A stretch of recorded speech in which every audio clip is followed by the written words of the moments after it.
The Tom Woods Show, episode 815. Prepare to set fire to the index card of allowable opinion.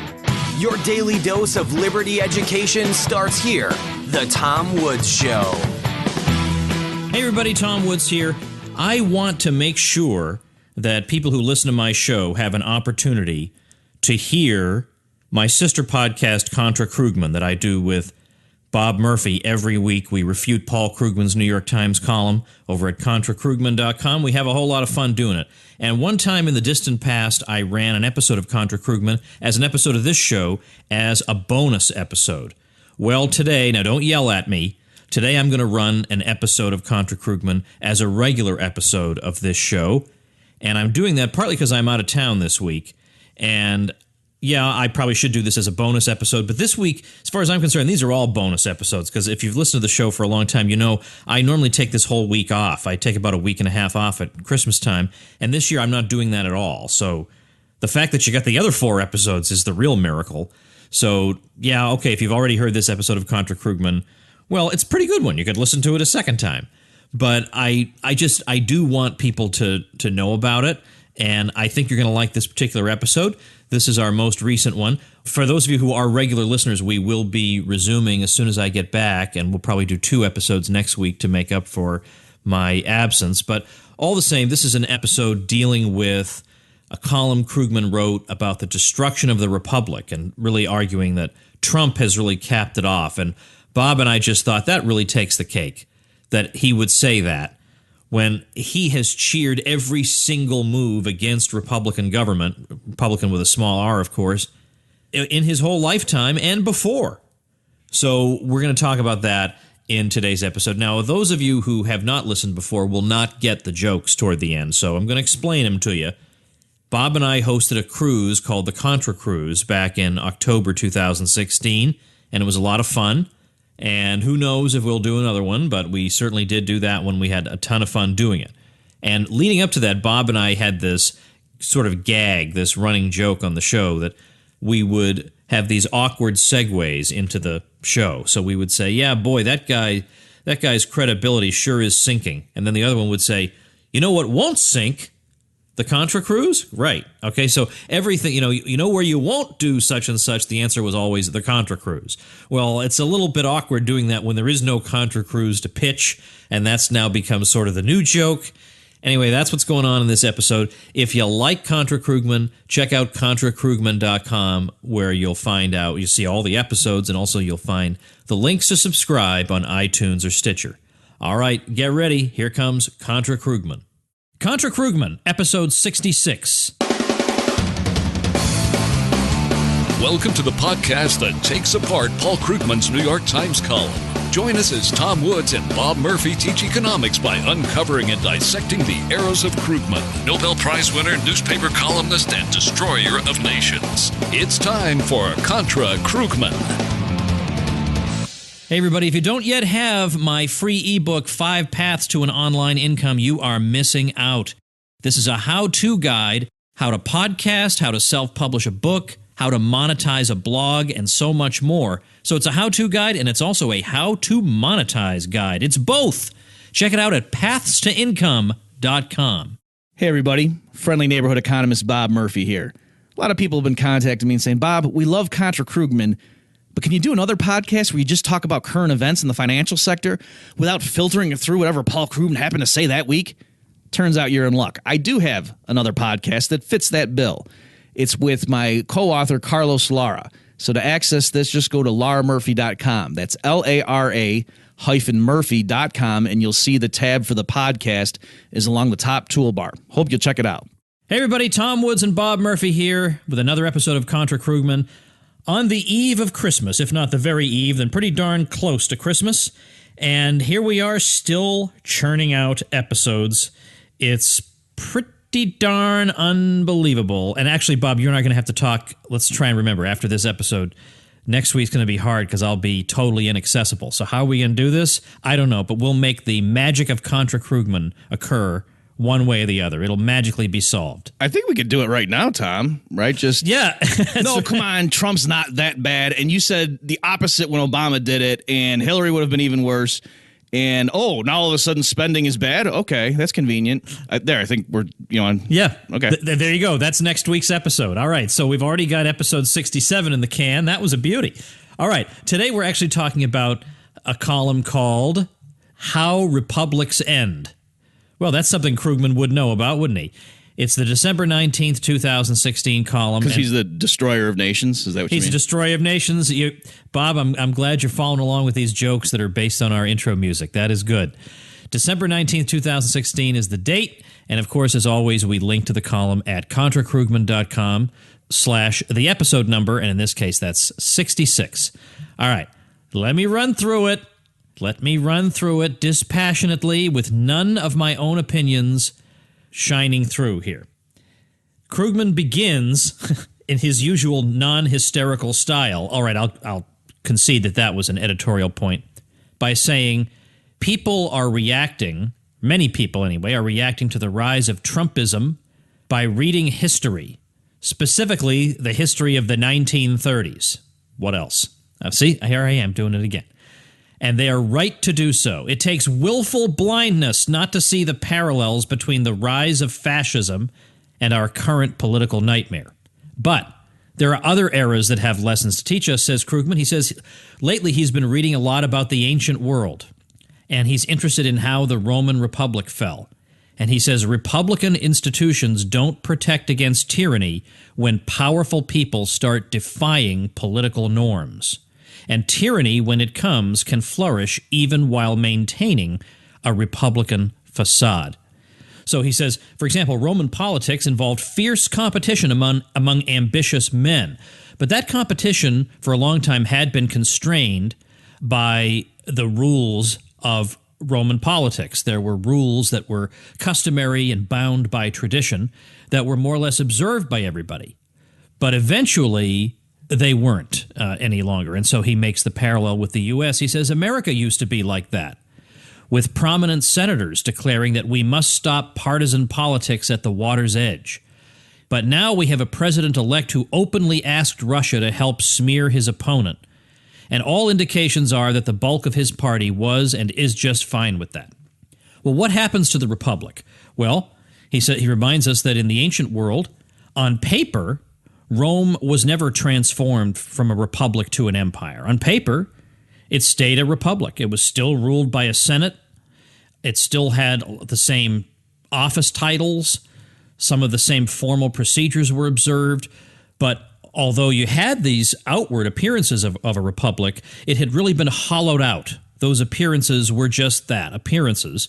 And they had been replaced by an imperial system in which an emperor really exercised the power. So then he carries on here, and I'm sorry, I guess I have to insert a bit of editorial comment because I think the column goes completely off the rails at this point. He's supposed to be making parallels with ancient Rome.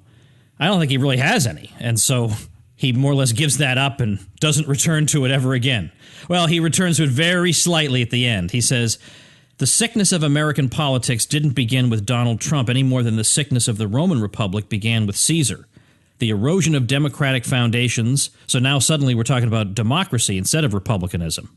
The erosion of democratic foundations has been underway for decades. There's no guarantee we'll ever be able to recover, but we have to, the first step is to recognize how bad things are. So, there are other things he says in the column, but he's supposed to be making a comparison according to the mission of this column, between the ancient world and now. And it's extremely strained, because if he were to try to make that comparison, I think he'd have to go a lot farther back in American history, and he'd have to acknowledge that the Democrats were at least as much to blame as the Republicans for moving America away from republicanism. Like what concerned them was the strict observance of rules. And of course, I'm reminded of the great essay, The Revolution Was, by Garrett Garrett, who said, the revolution has already gone by, that we may maintain the outward appearances of a republic, but those things are long gone. He was writing in the 1930s, for heaven's sake. All right, let me kick it over to you while I try and sort through the inanities in this column, trying to think of what I can say about them. Okay, sure. So let's continue with that thread, because you're right, Tom. I noticed that I mean, obviously, folks, a lot of Krugman's just sort of offhand remarks that if this were a play, it would be written as aside. Those would be the stage directions, if you will. But the central theme here, as Tom is saying, is Krugman's trying to set it up that the Republicans, as epitomized in Donald Trump, but that has been, the foundation has been laid decades previously, they are trying to transform the United States from a democratic republic into tyranny or an empire. And he's, as Tom's saying, trying to draw on ancient Rome. But here's where the classic switch happens, where Krugman acts as if what Rome had was a democracy where the people just voted and then they got majority rule, and then, oh, shoot, Caesar comes along and, takes advantage of the situation and then turns himself into an emperor. And that's wrong on many levels. But let me just make sure we document how Krugman's doing that. So he says, and what happens to the republic as a result? Famously, on paper, the transformation of Rome from republic to empire never happened. Officially, we may not go down exactly the same route, although are we even sure of that? But the process of destroying democratic substance while preserving forms is already underway. Okay, so in that one little paragraph, he made the switch, saying Rome was a republic, and then it turned into an empire gradually, and it wasn't clear exactly when the switch happened, but it clearly did. And now we're doing the same thing by destroying democratic substance. And then to give an example of that, he says, consider what just happened in North Carolina. The voters made a clear choice, electing a Democratic governor. The Republican legislature didn't openly overturn the result, not this time anyway, but it effectively stripped the governor's office of power, ensuring that the will of the voters wouldn't actually matter. Okay, so that was his attempt to say this is an example of the kind of thing that happened when a republic turns into an empire. But notice, okay, number one, he's confusing what a republic is with a democracy. So the ancient writers, and Tom, I'll let you, when we turn the mic back over to you, maybe if you want to elaborate on this. But talking about ancient writers, let alone the founding fathers, they were not in favor of democracy. They thought that was a monster to be feared, and that's why they gave a republic. But put that aside for the second. Notice what Krugman's trying to do here. He's trying to say the Republicans are basically like Hitler in the 30s because the legislature here in North Carolina is taking power away from the executive branch. That makes no sense, right? You don't say, oh my gosh, look at, they're like Hitler with the legislature taking power away from the executive. That's exactly what happens on the road to empire. No, that's the opposite of what would happen. So whether you think this thing in North Carolina is good or bad, you certainly can't say this is just another example of Republicans trying to turn us into an empire. That makes absolutely no sense. All right, I'll pause, Tom, and let you take it back. All right. I honestly don't know where to begin with this.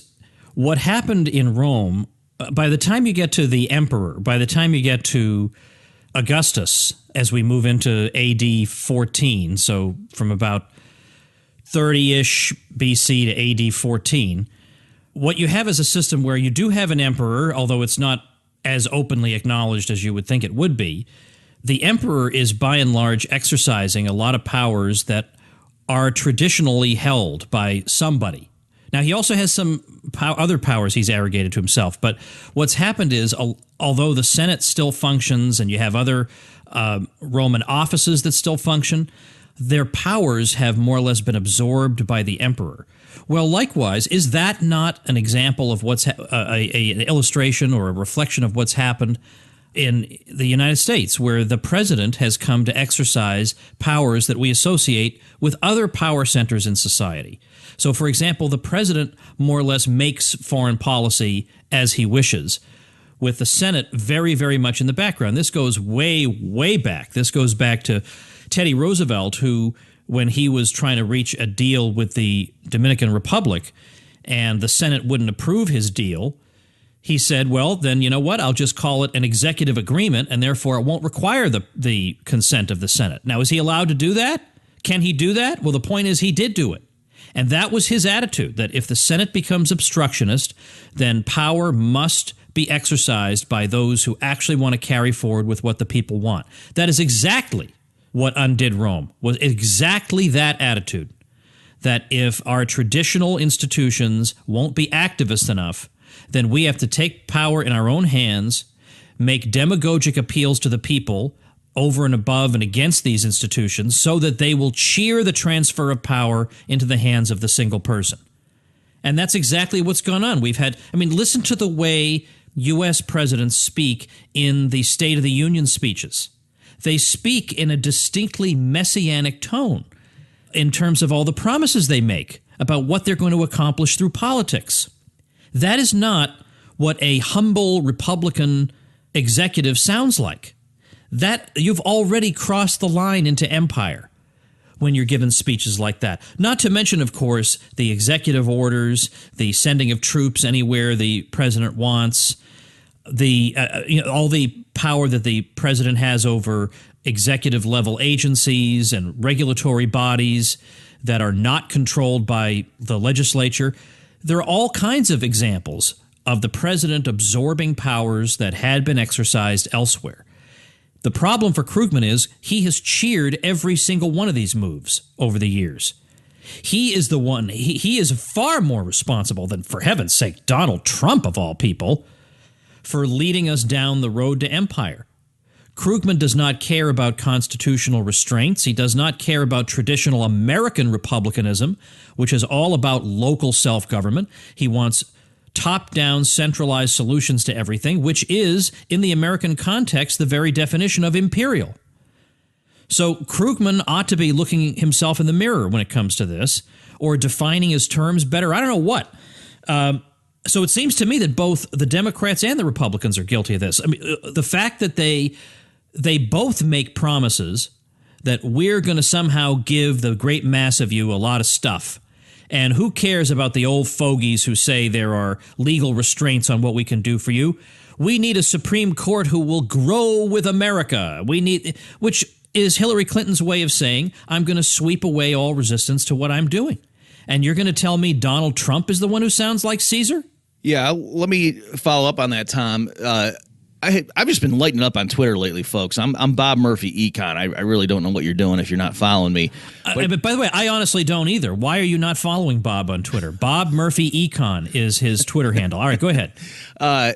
Unless you just are against Twitter, in which case my hat's off to you, and I wish I had your discipline. But if you're on Twitter and not following me, then I'm saying that's just silly. That makes no sense.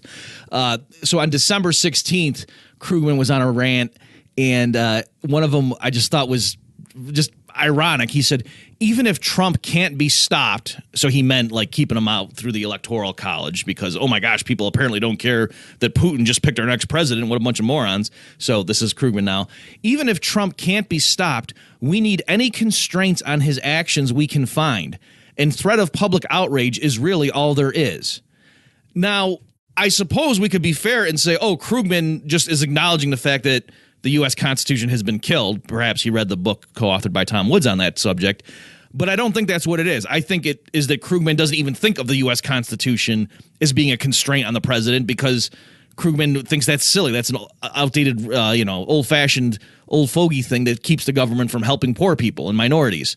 So it's just, again, it's funny how these leftists who despise Trump did everything they could in their careers to enhance the power of the executive branch to make healthcare, national security, your income, your retirement, everything flow from Washington, D.C. And now some guy that they think is a monster is taking power. And all of a sudden, too bad we don't have some kind of checks on this guy's power. If only somebody had thought of that before. And you're right. People like Krugman spend their time talking about how stupid and backward and ridiculous and out of date thinking about the Constitution is in any reasonable sense. I mean, in the sense in which it was originally intended. They're basically admitting, by the way, that the people who believe in strict construction or the original understanding of the Constitution, they're admitting those people are right. They're admitting it because they're saying, yeah, look, we obviously can't go back to that old way. That was meant for another time. Okay, so you're admitting that you're now changing the meaning. Okay, thank you, because that was what we wanted you to admit. So it's Krugman who's gone around saying, boy, that's stupid and old-fashioned, and we need an energetic government that gets the things done that the people need. Well, that is exactly what happened in Rome. That was the whole point, was the argument that the Senate is out of touch and other institutions are out of touch and we need to strengthen this and weaken that in order to, of course, help the people. But we know what that really means. It means to help the demagogues who claim to act in the name of the people. That was exactly their argument. was that these old fogey institutions that we have now, they didn't necessarily put it this way because they had to be a little bit more subtle to get away with what they were doing, but actions speak louder than words, and their actions were saying the old way of doing things doesn't get anything done, and so therefore to heck with it. Only an idiot who has a meaningless nostalgia would want to stick to these old forms when we know that really it's power. It's the exercise of power by ambitious men that makes the world go round. That is the Krugman message. That's it.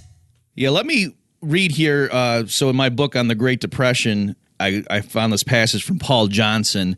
So he's talking about the New Deal. And so this is Paul Johnson. Jesse Jones, so this was a person in the Roosevelt administration.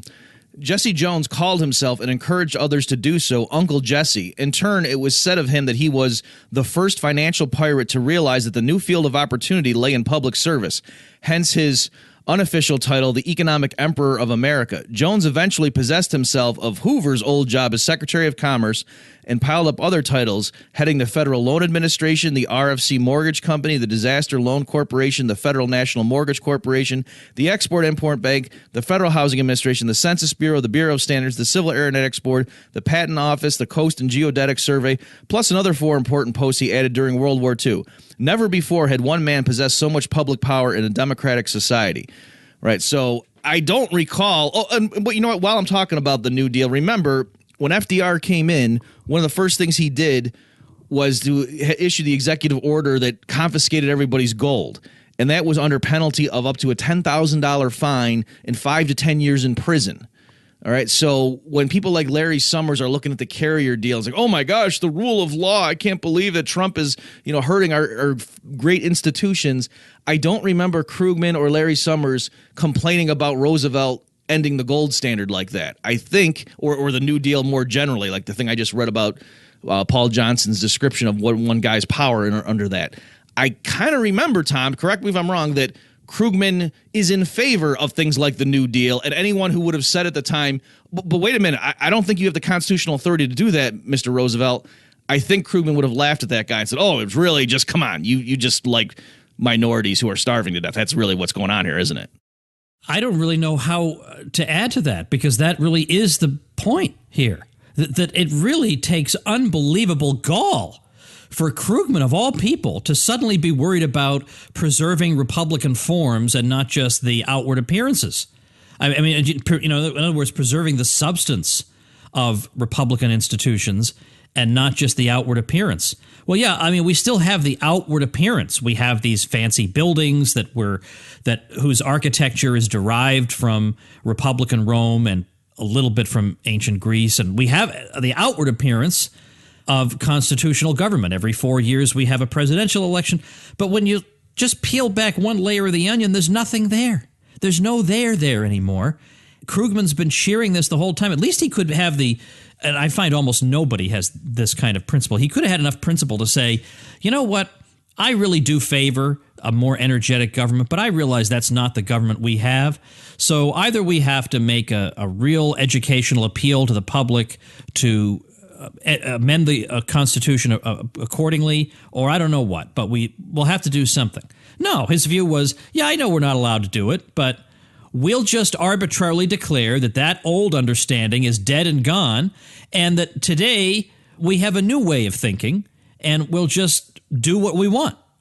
Well, but basically it boils down to, but then if it comes to be bad things that I, Paul Krugman, don't like, then I'll be all upset about the death of republicanism. But the idea that basically I don't see what we're supposed to go on. The Constitution is not a guide for Krugman. So what are we supposed to go on to decide what the proper limits of government are? What makes Paul Krugman uncomfortable? Can you believe that there are some people who would want more precise boundaries than that? It's funny. I don't even think it's quite that, though, Tom. Bad things are fine as long as it's under a Democratic presidency. Then it's just, quit your belly aching. And Krugman does what he can to minimize it. Like I say, oh, yeah, taxes on a few people went up is how he describes, the hundreds of thousands of people. It may even be in the millions. I forget the numbers at this point off the top of my head of whose taxes went up when the Affordable Care Act went through. So he could literally refer to that as of taxes on a few people went up. So it's really more just if it's someone he likes who's behind it, then all of a sudden Krugman makes these things not be bad. So Yeah, it really is. Whereas I think, Bob, you and I would be quite willing to hold Ron Paul to a really high standard. If Ron Paul were president and he suddenly said, on second thought, let's push forward with the Patriot Act, I don't think people would say, well, you know what? This whole thing has been all about the greatness of Ron Paul. And if Ron tells us this is what we need, then doggone it must be. There's no way. Our people aren't like that. So yes, in case you're thinking that I'm not coming out and saying what I actually feel, I will come out and say it. We're better than Paul Krugman. Yes, that is what I'm saying. I shy away from such a bold proclamation. Ha! Okay, here I know what's happening all the time. Some people listening to this are saying, guys, you're being ridiculous. You have to go all the way back to FDR.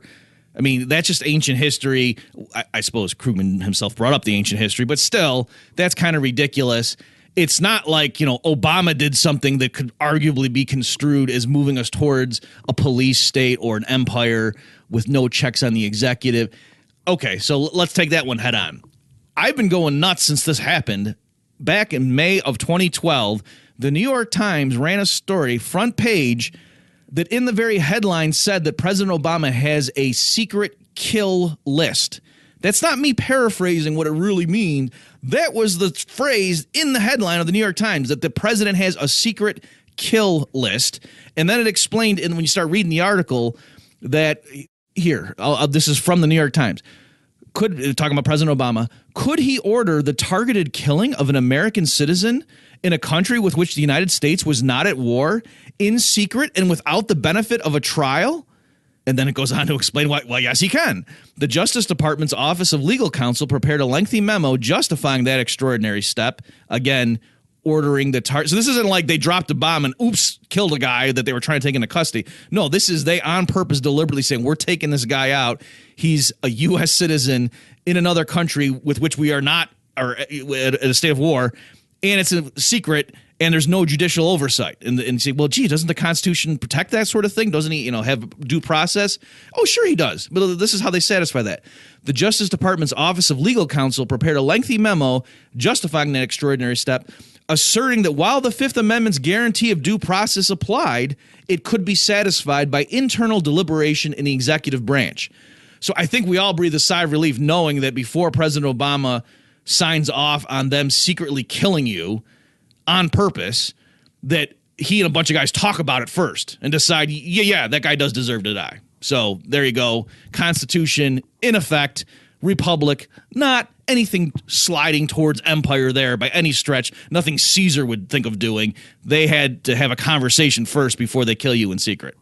That makes me feel a little bit better, though, doesn't it? Doesn't it make you feel a little bit better? There's some safeguard involved? I would think so. And that's, by the way, I try to be really funny because I'm thinking they're going to be sitting around going, these libertarians, they're funny guys. Just kill one of them or two of them, and that way maybe they'll spare me. But what, I've said my piece, and I'm looking at the audio, and so far I think I've said more than I should have said. So if you want to take us out. Well, I think when you said we're better people, that was the point at which you had said too much. Yeah. Because we just like to leave that as an implication of the show. Yeah.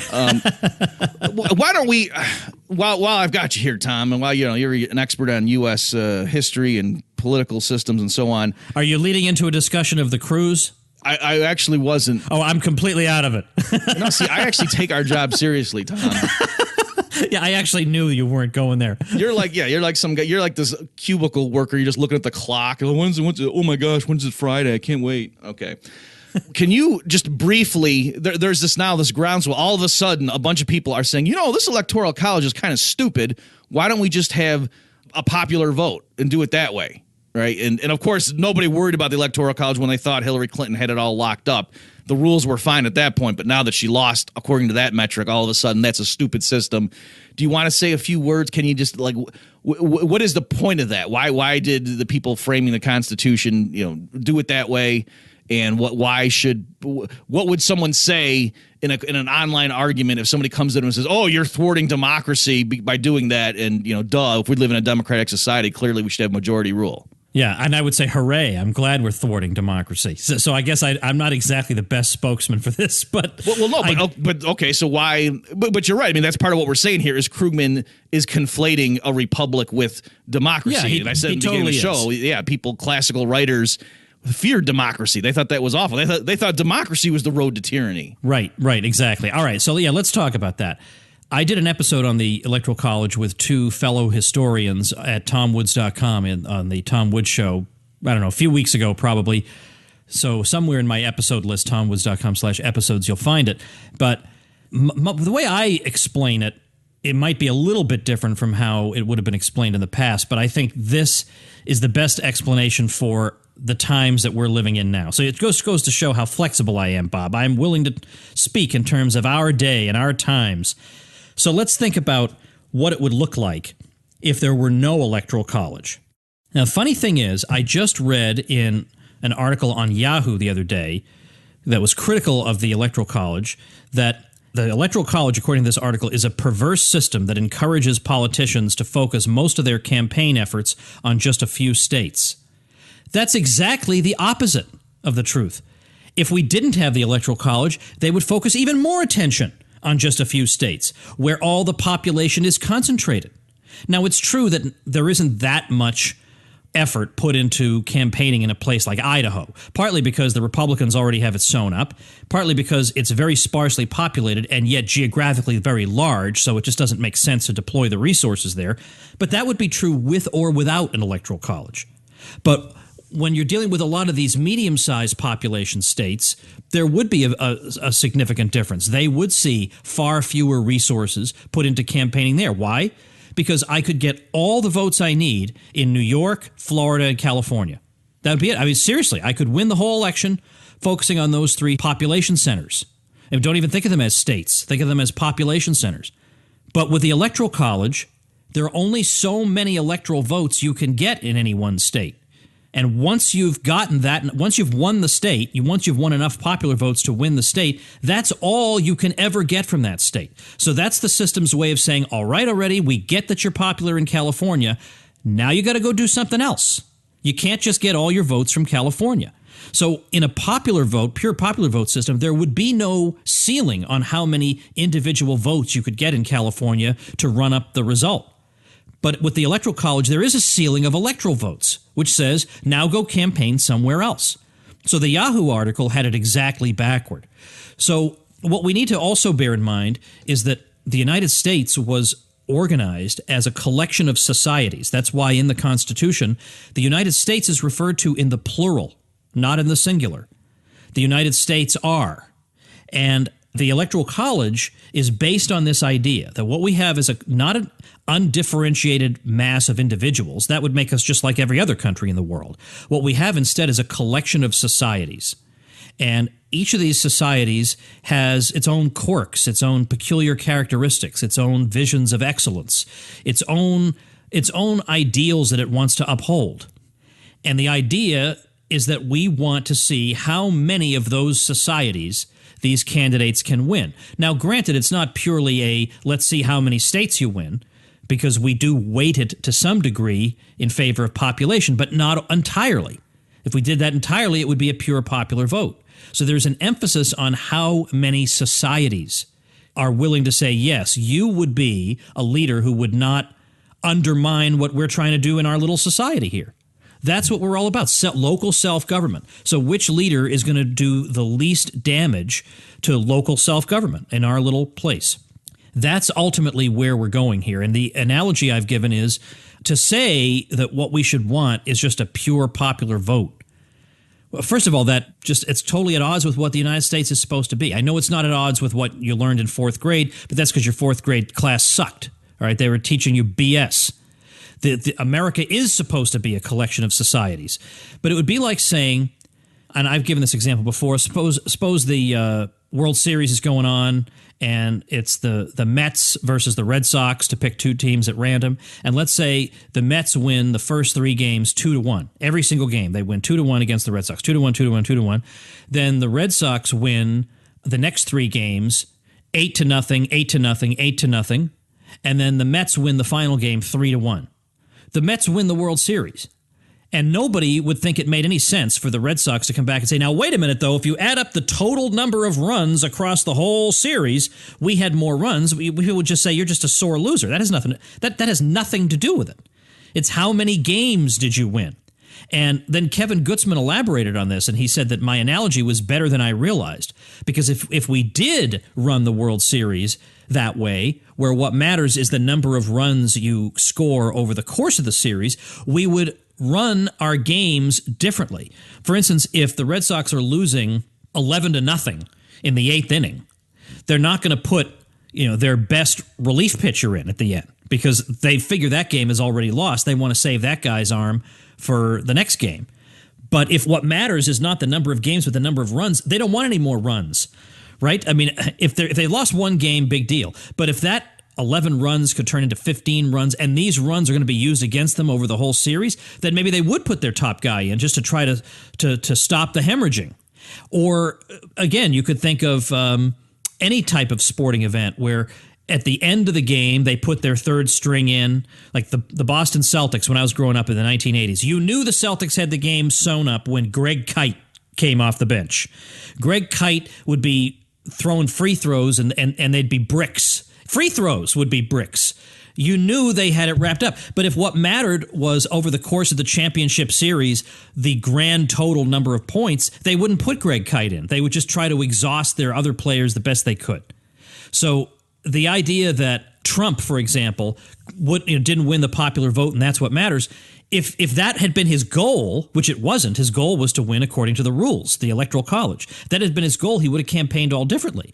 He might have campaigned in California because at least he could get some votes there and they would count to some degree. He would have done things all differently.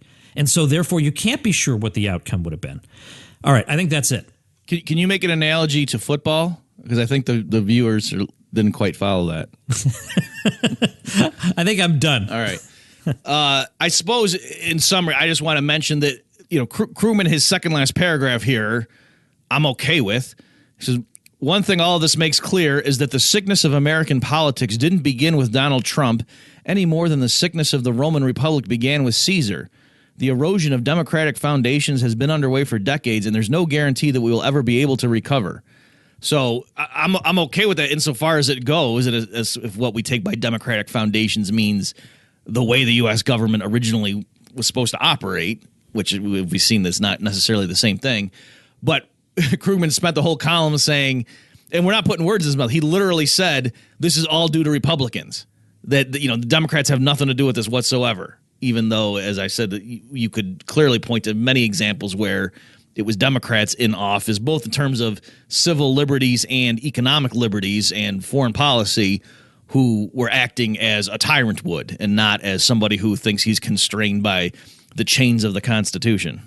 Well, Bob, I think with that we are done for today, but I hope people who have been listening, who listened to the last couple of episodes, listened all the way through to after the music, because we inserted some fun, unexpected outtake material that I think you might enjoy. But today's episode went so well, and I didn't get called by any Indian scammers while we were talking, that I don't think we have any special treats for them. You know where they will have a special treat is on the Contra cruise that we're not sponsoring right now? Yes, that is the case. You want to throw me a raft here? How about a bone? Tear? You had made hello? Nothing? No? All right, listen. Folks should still check out ContraCruise.com.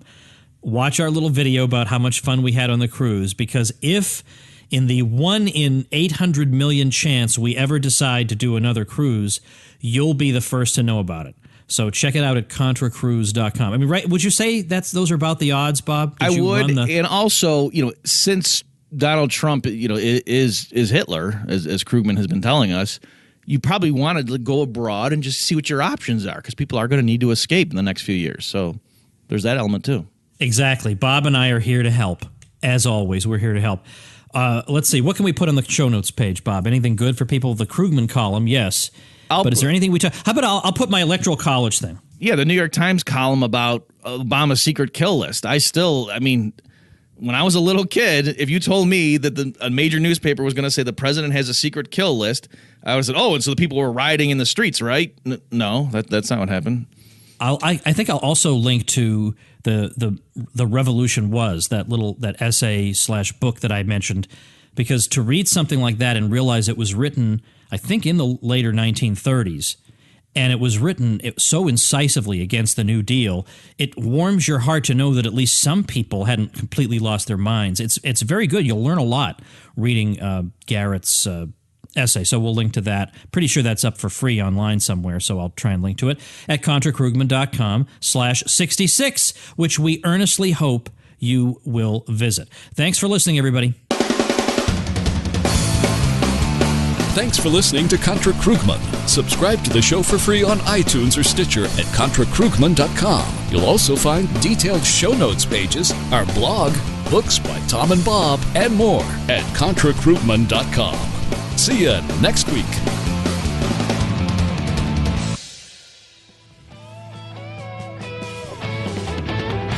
Become a smarter libertarian in just 30 minutes a day.